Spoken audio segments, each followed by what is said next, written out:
Radio Times does gaming? Yes, Radio Times does gaming. My name is Rob Lean. I'm the gaming editor at Radio Times, and I am here today at the Jurassic World Evolution 3 press event here at the Museum of London.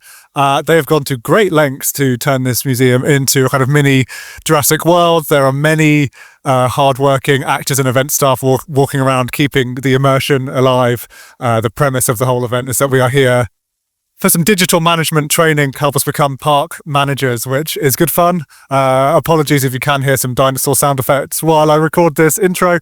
But yeah, so I've just interviewed the game director. We'll cut to that in a minute, but I thought first, some quick impressions of Jurassic World Evolution 3. The coolest new thing they've added is juvenile, so kind of kids, baby dinosaurs, and the idea of dinosaurs breeding rather than just having their kind of genes pumped through a machine. So that's really cool. I've got some footage of this, so hopefully we can roll it, of basically put a nest in your enclosure. There's a chance that a baby dinosaur will be born, and that baby dinosaur will then kind of come into existence in the enclosure. And the challenging part is that the kids oftentimes have very different needs to the parents. So that kind of adds an extra layer to the complexity of the gameplay, you know, trying to make an enclosure that has like low down on the floor fruit for the baby herbivores, but really high trees for the adults, especially with those long necks of dinosaurs. So that was really cool. And they've also kind of upped the ante with the building element. You can now build kind of parks across multiple layers. There's waterfalls in the game and stuff. We get into all of this in the interview. But yeah, really cool game. I loved the first and second one, so I'm already in the bag for this, definitely. But yeah, very promising. Would have liked, with any simulation game, you would have liked a few more hours to sit there and really sink into it. But seems promising. Jeff Goldblum's in it. What more could you possibly want? So yeah, pretty cool. And now let's cut to that interview. Radio Times does gaming? Thank you for having me at this amazing Jurassic World Evolution 3 event here at the Museum of London. I mean, how cool is it to have this whole setup and all this going on? It's amazing, really. Yeah, really unique, really memorable. I mean, I think, you know, just as a Jurassic fan, it's great to be immersed in the world of Jurassic World, but to have it recreate the world of the game that I'm heading up, that I'm working on, is quite something. It's very special. Awesome, agreed. And like, shout out to everyone who's working here today, because there's a Herculean effort going on, and no one's breaking the immersion, which we like to see. Obviously, you guys have returned to Jurassic after doing Planet Coaster in between. When did it kind of become apparent that you guys were going to come back for a third one? Was it always a sure thing, or was it something you had to kind of pitch for? Or kind of how did it come about?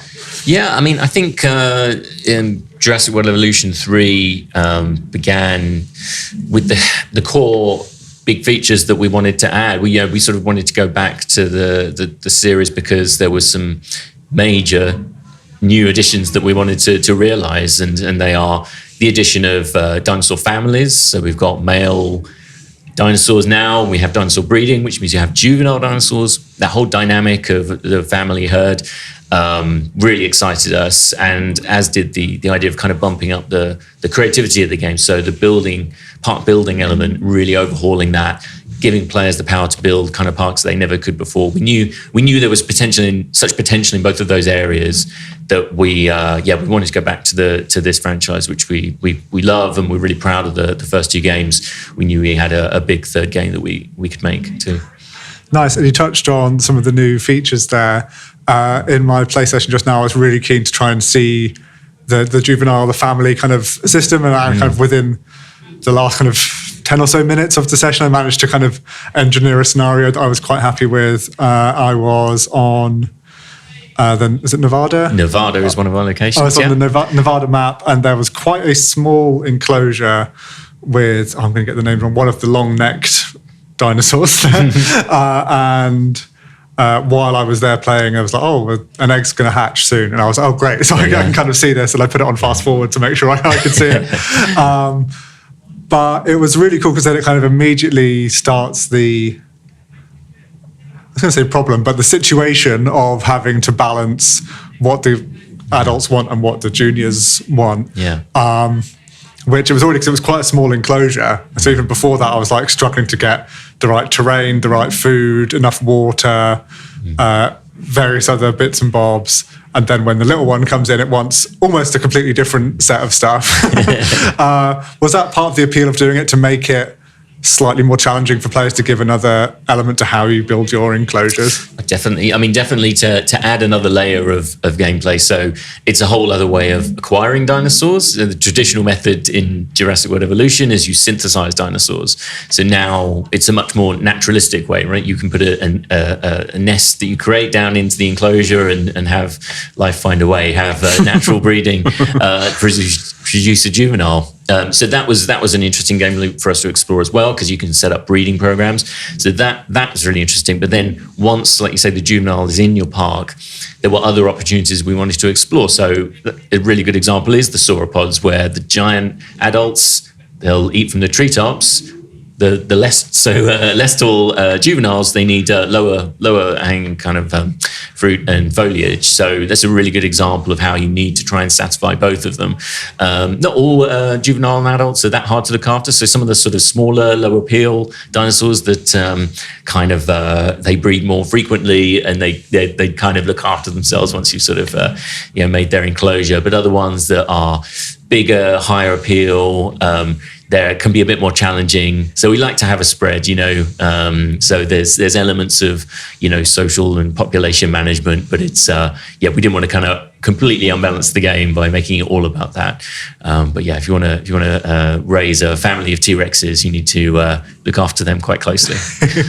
And I'm slightly ashamed to say that within about a minute of struggling, I was like, well, I could tear the kids out of this enclosure and put them in a separate one. Would they rebel against me if I did something like that? Yeah, they could do. So again, it's all about the social needs of that particular species. So, some adults, want other... They might want adult males in the herd. They might want a certain number of juveniles. Juveniles might want to be near their parents or near adults in general. They would. So yeah, you may have found that they would have been a bit uncomfortable in their quarantined enclosure, and that's when breakouts can happen and peril can start, and you need to try and contain that. So, but it's up to the player. You can try and play that way if you want. Yeah, I almost did, and I was like, we're tight on time. I won't separate this family when I won't have time to put them back together again. But that was really cool, because definitely there's a temptation when I'm playing this kind of thing to kind of do the bare minimum to keep everyone in an enclosure happy and move on to the next one. But it really makes you think about, no, you've got to crack this. Yeah, absolutely. And if and things change, right? So as I mentioned, the T-Rex, the adult T-Rex male is fine with the juvenile being in the enclosure, but when the juvenile grows up into another adult male, maybe not a good idea to have them in the same enclosure. So yeah, definitely something to keep an eye on as your park expands. Definitely. Speaking of them kind of aging into adults, kind of briefly saw a glimpse of that happening. How... Like when the baby ones are born, I think it said 12 years until maturity, and I had it on fast forward to see how long does it take a year to pass. It seemed like a decent amount of time, but you don't have to actually sit there for 12 years. No, there's not 12 years of no. Be stretching it out a bit. Got the playtime on this thing; it's amazing. Yeah, they will eventually grow into adults. Of course, if you want to go into a sandbox park and just keep your juveniles forever, that's a setting you can have. Cool. So some people might just want to keep them as juveniles for life, right? But yeah, at some point they'll grow into adults and then be able to breed themselves. And what's really nice is that, once you go through that kind of, juvenile adult cycle, is what were juveniles, they can now breed themselves. And that's the way that you can pass traits down, and also visual characteristics. So like the coloration of the skin, that can get passed down through generations. So it's really interesting. You can end up with a 9th or 10th generation sauropod that has, qualities that have been passed down from its forefathers. That's really cool. For some reason, it reminds me of in Football Manager, where or in kind of classic Football Manager, if you played it for long enough, players would come back around again. And stuff. If you play it for long enough, you'll see generational traits coming through, which is really cool. Yeah. I was wondering also about the connections to the films. Obviously, you've got Jeff Goldblum back again. What's it like having him in your game? It must be amazing. It's wonderful. Jeff's been he's been in our games since Jurassic World Evolution 1, so he's been a through line throughout the series. So in many ways, he's kind of the voice of the series at this stage. So absolute pleasure to have him back, reprising his role as Dr. Ian Malcolm, and he really gives you that authenticity and that connection to the franchise. We're telling a unique new story here, which is based after the events of the Jurassic World Dominion movie. Dinosaurs are out there in the wild. They're all over the world. We thought that was a really fertile moment to have the story. But as much as it's a unique new story, we wanted to have that stamp of authenticity, and Jeff Goldblum really gives you that. He's the voice of the franchise in many ways, and just terrific to work with. He's great. Definitely. Have you met the man yourself? I was in the recording sessions, but from afar, virtual. Yeah. But he's every bit as witty and charming as you imagine him to be. And his delivery is fantastic. His performance in the game is excellent too. I was going to say the cadence with which he says things, it's never quite how you would expect someone to say something. No, he's distinct and just an amazing professional. I love that even after however many films and 3 games, that Dr. Ian Malcolm's still like, hey, I'm not sure if this is a good idea. Yeah. And you mentioned the Dominion film. Obviously, more recently, the Rebirth film came out. Is that something that you guys have been thinking about? Does that factor into this game at all? Does it factor into your thinking at all? I mean, Rebirth, we're really excited with what Universal are doing moving forward with the franchise. Just big, huge Jurassic fans in general, really. But yeah, for us, we really liked that moment in the timeline post-Dominion where it felt like there was a lot of opportunity for a video game to talk about how dinosaurs are out in the world. They've got a global reach, and in particular, that global element, it really feeds into our campaign. So we can now go to places like East Asia and explore locations that even the franchise hasn't gone to, like Japan, China. So that was really exciting for us. And obviously, with dinosaurs flourishing, breeding, that fed into that theme. So it just worked to suit our story to put it in that point in the timeline. Yeah, and it doesn't take too much kind of hand waving to say, the dinosaurs are in the wild, but they're struggling out there. They need a bit of help. They need someone to come in and make a park for them. Absolutely. It's all up to the player. Yeah, totally. And I wanted to touch on kind of any advice you might have for new players coming in or returning players, any kind of tips or tricks that you would have in mind for this one? Oh, wow. Well, yeah, I mean, returning players, I think what we've tried to do with returning players is actually make the game still feel as familiar as possible in many ways. There's a lot going on under the hood that's changed in terms of the modular building system that we've added in, and the incredible terrain tools that allow you to build parks on multiple layers. But at the end of the day, we want people to pick up a controller or the mouse and keyboard and feel like, I know. I'm back in Jurassic World Evolution world. I know what I'm doing. We've also added some features that allow you to kind of preempt the chaos a little bit. So you've got systems like the security cameras that can catch rogue dinosaurs and automatically send out your capture teams to get them. You can set up patrol routes for a maintenance team to automatically deal with fence breaks and buildings that might have had some damage. So we've kind of tried to give people even more control over the high level management, so you don't always have to be the person who resolves that individual issue every time.